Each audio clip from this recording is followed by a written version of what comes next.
नमस्कार दोस्तों, मेरा नाम है जयंती झा और आप देख रहे हैं दी घंटाब। दोस्तों, उत्तर प्रदेश में ऐसा लग रहा है योगी आदित्यनाथ के खिलाफ माहौल गर्माता चला जा रहा है। और हैरानी वाली बात यह है कि ये जो माहौल गरमाया जा रहा है ये खुद भारतीय जनता पार्टी के नेताओं द्वारा ही गरमाया जा रहा है। दोस्तों, बीते दिनों देख पा रहे थे हम कि कैसे नंद किशोर गुर्जर से लेकर आशीष पटेल, जो कि ऐसे नेता हैं, आप कह सकते हैं उत्तर प्रदेश की राजनीति में जो कि हमेशा चर्चा में रहते हैं। आशीष पटेल की बात करेंगे तो वो तो कैबिनेट मंत्री हैं, उन्होंने भी अपनी सरकार के खिलाफ बीते दिनों मोर्चा खोला।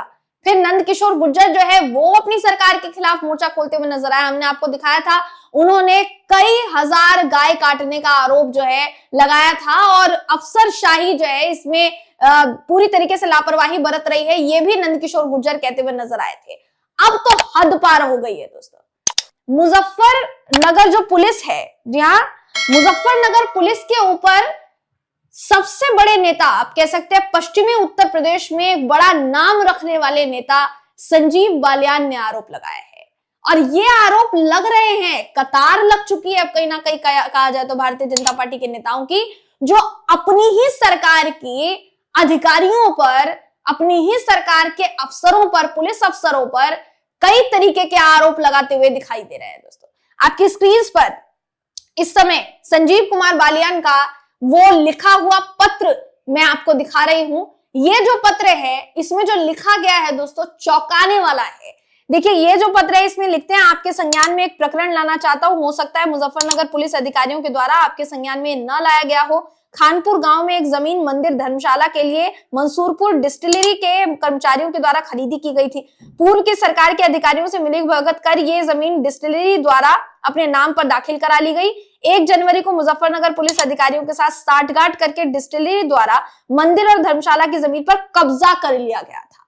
यह आरोप लगा रहे हैं मंदिर और धर्मशाला की जमीन पर अधिकारियों ने कब्जा किया।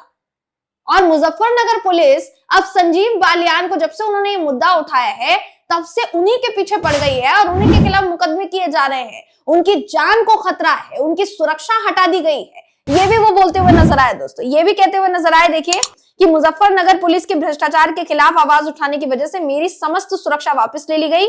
आप ये जानते हैं कि लोकसभा चुनाव के दौरान भी मुझ पर जानलेवा हमला हुआ था। अगर भविष्य में फिर से हमला होता है तो इसकी जिम्मेदारी प्रदेश सरकार के अधिकारियों की होगी। ये संजीव कुमार बालियान कहते हुए नजर आए। वो ये भी कहते हैं, मुझे अपनी सुरक्षा की चिंता नहीं है, मेरी सुरक्षा पश्चिमी उत्तर प्रदेश की जनता के हाथ में है। लेकिन एक पूर्व केंद्रीय मंत्री के साथ पुलिस का ये व्यवहार, तो आम भारतीय जनता पार्टी कार्यकर्ता के हालात क्या होंगे, ये डॉक्टर संजीव कुमार बालियान आरोप लगाते हुए नजर आए। ये जो चिट्ठी है ये किसको लिखी गई है? प्रदेश के मुख्यमंत्री योगी आदित्यनाथ को ये चिट्ठी लिखी गई है। दोस्तों, जैसा आप देख भी सकते हैं, योगी आदित्यनाथ को ये चिट्ठी लिखी गई है।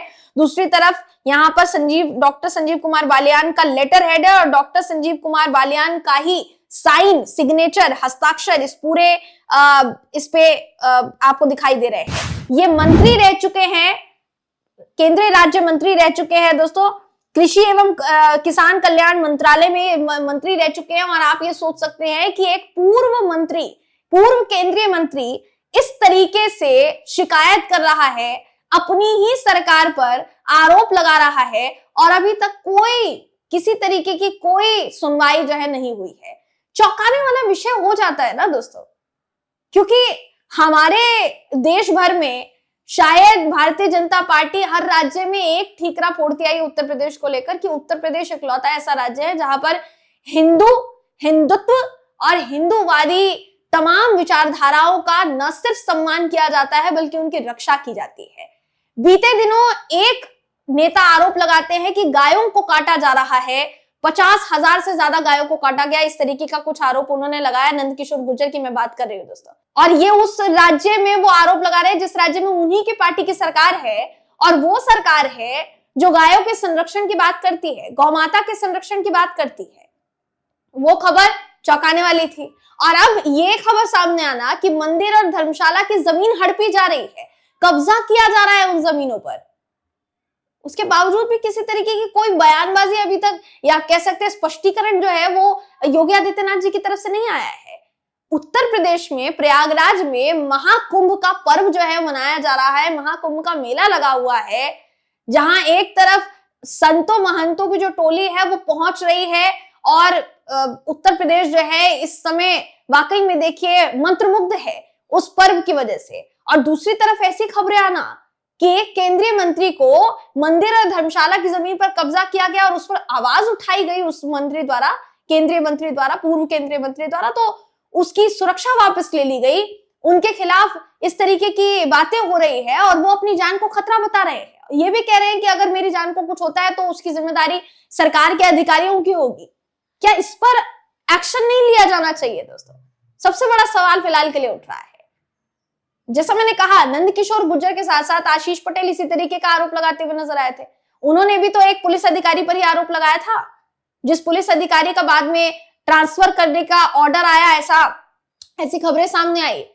तो कहीं ना कहीं कहा जाए तो योगी सरकार जो है अब अपने ही बातों में जो है फंसती हुई नजर आ रही है। संजय त्रिपाठी हैं, वो लिखते हैं, मुजफ्फरनगर पुलिस पर संगीन आरोप लगाते हुए पूर्व केंद्रीय मंत्री संजीव बालियान ने मुख्यमंत्री योगी आदित्यनाथ को पत्र लिखा है। उन्होंने अपनी सुरक्षा को खतरा बताते हुए अपने साथ होने वाली घटना की जिम्मेदारी अधिकारियों के होने तक की बात जो है बताई है। दूसरी तरफ अभिषेक उपाध्याय हैं, सीनियर जर्नलिस्ट रह चुके हैं और अभी भी फिलहाल के लिए अपना खुद का चैनल चला रहे हैं। वो लिखते हैं कि आप चिंगारी को मैनेज कर सकते हैं, आप आग भी मैनेज कर सकते हैं, हो सकता है आप शायद दावानल भी मैनेज कर सकते हैं, पर आप ज्वालामुखी को नहीं मैनेज कर सकते हैं। योगी सरकार में बुरी तरह बेलगाम पुलिस प्रशासन के खिलाफ बीजेपी अपने ही वरिष्ठ नेताओं का गुस्सा अब किसी ज्वालामुखी की तरफ फटने लगा है, ये कहते हुए अभिषेक उपाध्याय जो है नजर आ रहे हैं। ये चौंकाने वाला है, जैसा मैंने शुरुआत में भी कहा और बार बार कह रही हूं, कोई भी इस खबर को सुनकर हैरान रह जाएगा दोस्तों।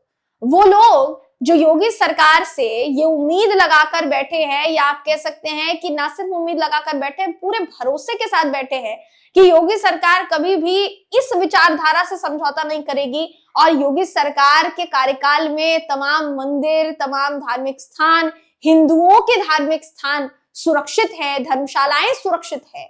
उस योगी शासनकाल में अगर अपने ही नेता इस तरीके की बात करते हैं तो ये आखिरकार सवालों के घेरे में खड़ा करता है ना योगी आदित्यनाथ जी को, अगर देखा जाए तो। देखिए, सबसे बड़ी बात यहां पर ये होती है, शुरू से लेकर अब तक ऐसे कई मामले सामने आए जिसमें उत्तर प्रदेश की पुलिस सवालों के घेरे में आई, कई थ्योरीज बांधी गई, कई मनगढ़ंत कहानियां जो है बनाई गई, उत्तर प्रदेश की पुलिस पर कई सवाल उठे, लेकिन बार बार उन सवालों को एक तरीके से कहा जाए तो दबा दिया गया दोस्तों। और अभी फिलहाल के लिए देखा जा रहा है कि अपने ही नेता जो शिकार हो रहे हैं, उसी अफसरशाही के, उसी पुलिस महकमे के शिकार हो रहे हैं, जिन पुलिस का संरक्षण शुरुआत से लेकर अब तक योगी सरकार ने किया है।